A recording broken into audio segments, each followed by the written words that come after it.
সসম্মানে একটা জায়গায় আপনারা টাকা দিয়ে রাখবেন কিনা। আপনারা যে গ্রাম পঞ্চায়েত এলাকাতে বিভিন্ন প্রজেক্টের উপরে কাজগুলো আমাদেরকে দিয়ে করিয়ে নিচ্ছেন এবং আপনারা প্রত্যেক দিন অ্যাওয়ার্ড পাচ্ছেন, মঞ্চে মঞ্চে গিয়ে অ্যাওয়ার্ডগুলো গ্রহণ করছেন, আপনাদের ডিপার্টমেন্টালি ভাবে তারা কিন্তু কেউ কাজ করছে না।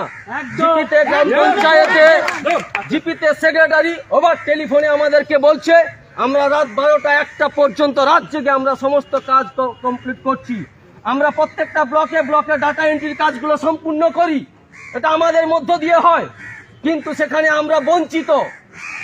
আমরা আজকে ভিখারির থেকে অধম হয়ে গেছি, এই ওয়ার্ডটাও কিন্তু ইউজ করেছি। সে জায়গাটায় আমি আপনার মধ্য দিয়ে সরকারের কাছে একটা বার্তা প্রদান করতে চাইছি যে উনারা যদি মনে করেন যে আমরা উনাদের কাছে কোনো সাবজেক্ট নয়, তাহলে আমি বলবো ভিআরপি নামটাকে উনারা সরকারি তরফে উঠিয়ে দিন, যে উনারা বলে দিক যে ভিআরপি বলে কোনো পশ্চিমবঙ্গে নেই। তারপরে আমরা যে যার নিজ নিজ ক্ষেত্র আমরা বুঝে নেব, কারণ আমরা সবাই শিক্ষিত আছি। হ্যাঁ, হয়তো কিছুদিনের যন্ত্রণা আমরা ভুগবো, কারণ নিত্য নতুন কাজ খুঁজতে গেলে আমাদের যন্ত্রণা হবে। আমরা বিদেশে পাড়ি দেব, কারণ আমি এখন প্যান্ট জামা পরে অফিসে যেতাম, কম্পিউটারে বসতাম, ডাটা কালেক্ট করতাম, আমাকে পাড়ার মানুষ স্যার বলে আমাকে সম্বোধন করতো।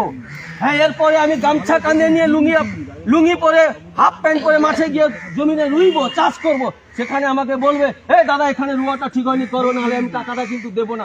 কিন্তু তবু আমি বলছি 30 দিনের মধ্যে 15 দিন আমরা কাজ করব, 6,000 টাকা ন্যূনতম আমরা ইনকাম করে সংসারটাকে ঠিক করে চালাবো, নিজের পেটটাকেও কিন্তু আমি উনার বাড়িতে চালিয়ে নিয়ে আসবো। কিন্তু আমাদেরকে এইভাবে বঞ্চিত পীড়িত হতে হবে না। এই 5,250 টাকা কবে দেবেন সেই অপেক্ষায় বসে থাকতে হবে না, কোনো আমরা সংসারটাই চালাতে পারছি না, সে জায়গা থেকে আমরা মুক্ত হব। এই কথাটা কিন্তু পরিষ্কারভাবে উনাদেরকে বলে দিয়ে এসছি। এটা কিন্তু আজকের কথাটা বলেছি, মূল মোদ্দা কথা, মোদ্দা ওয়ার্ড। এরপরে এবার কথা কি বলা হয়েছে আমরা বলেছি, উনারা আমাদেরকে একটা আশ্বস্ত করেছেন ভিভিডিসিপি সাবজেক্ট নিয়ে যে টাকাটার গল্প আছে, ভিভিডিসিপির যে পেমেন্ট ইস্যুগুলো আছে, জেলাগত ইস্যুগুলো না ঠিকঠাক আসার জন্য আমরা কিন্তু কেউ সঠিক সময়ে পেমেন্টটা পাচ্ছি না, যেটা পেমেন্টের বিষয়ে উনি বলেছেন। কারণ দেখা যাচ্ছে যে কিছু কিছু গ্রাম পঞ্চায়েতের প্রধান সিগনেচার না করলে, কিছু কিছু তার পোস্ট সিগনেচার না করে, তাহলে ব্লক পেমেন্ট দিচ্ছে না, জেলা পেমেন্ট পাচ্ছে না, বা সেই ইউসিটা কিন্তু এসে জেলাতে পড়ছে না। জেলারাও কিন্তু নিজের মনোমতো করেন, আমাদের যারা নোডালরা আছেন ভিভিডিসিপির উপর, তাদের ইচ্ছাকৃতভাবে আমাদেরকে কিন্তু বঞ্চিত করছেন। তারা ইচ্ছা করে জেলাতে টাকাগুলোকে আটকে রাখছেন, ইউটিলাইজ করছেন, তার সুদ নিয়ে তাদের বিল্ডিং এর বিলগুলো পেমেন্ট করছেন। এটা আমি দায়িত্বহীন ভাষায় বলছি, পরিষ্কার হয়ে বলছি। আমাদের সময়ের টাকাগুলো সময়ে আমাদেরকে পৌঁছে দিচ্ছে না, যেখান থেকে রাজ্য সময়ে পেমেন্ট করছে সেখানে কিন্তু দেখছে না। আমাদের এই কর্মচারী যারা আছেন সরকারি বড় বড় পদে বসে আছেন, সময়ে সময়ে ওনারা পেমেন্ট নেন, সেই ইউসি গুলো কিন্তু পাঠানোর ক্ষেত্রে কিন্তু ওনারা আমাদেরকে ডিলে করছেন, সে জায়গায় আমরা বঞ্চিত হচ্ছি, তার জন্য আমরা পীড়িত হচ্ছি, আমরা সময়ে টাকাগুলো পাচ্ছি না। তো সে বিষয়ে আমরা ওনাদেরকে জানিয়েছি যে গ্রাম পঞ্চায়েত নাটক করে, সেই নাটক থেকে মুক্ত হওয়ারও কিন্তু ব্যবস্থা করেছেন। ওনারা বলেছেন সে বিষয়টাও কিন্তু একটা গুরুত্ব দিয়ে ওনারা ভাববেন বলে বলেছেন। আমরা এ কথাটাও বলে এসছি, যদি এই বিষয়টা আমাদের 15 দিনের মধ্যে যদি না ক্লিয়ার হয়, আমরা ভোট চলাকালীনও কিন্তু আমরা মার্কেটে আবার দ্বিতীয়বার বৃহত্তর জায়গায় কিন্তু নামতে পারি, এ কথাটাও ওনাদেরকে জানিয়ে দিয়ে এসছি। বিবাহিত ক্ষেত্রটা বলে লাভ নেই, 31 দিন। একটা কথা বলি, যেটা বীরভূমের ক্ষেত্রে প্রবলেম আছে, বীরভূমের ক্ষেত্রে যেটা প্রবলেম আছে, আমাদের একজন করে ভিআরপি কে বসিয়ে রাখা হয়েছে, সেটাও কিন্তু জেলাগতভাবে ভিআরপির সঙ্গে মানে বীরভূম জেলার সঙ্গে কথা বলে ওনারা জানাবেন বলেছেন।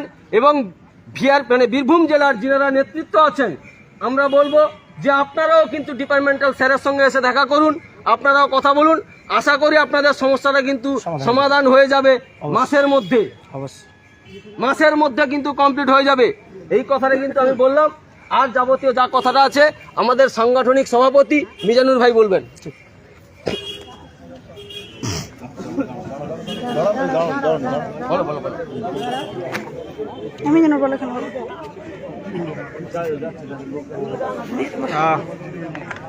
ধন্যবাদ আমাদের রাজ্য কমিটি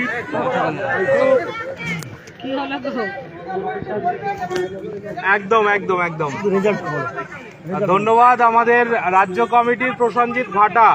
যেহেতু অনেকটাই কথা আমরা বলেছি, আমরা একটা স্বজনের টিম ছিলাম আজকে ডেপুটেশনে বা স্মারকলিপি প্রদানে। সেখানে আমরা বলে গেছিলাম যে উলগানাথন স্যারের সঙ্গে আমরা দেখা করব, কারণ কি উলগানাথন স্যার বিষয়টা ডিপার্টমেন্টালি ভাবছেন এবং এই বিষয়ের উপরে উনি চিন্তা চেতনা রাখেন। তো সেই কারণে আমরা ওনার কাছেই যেতে চেয়েছিলাম, কিন্তু ওনার সহযোগী অ্যাডিশনাল চিফ সেক্রেটারি, তাই তো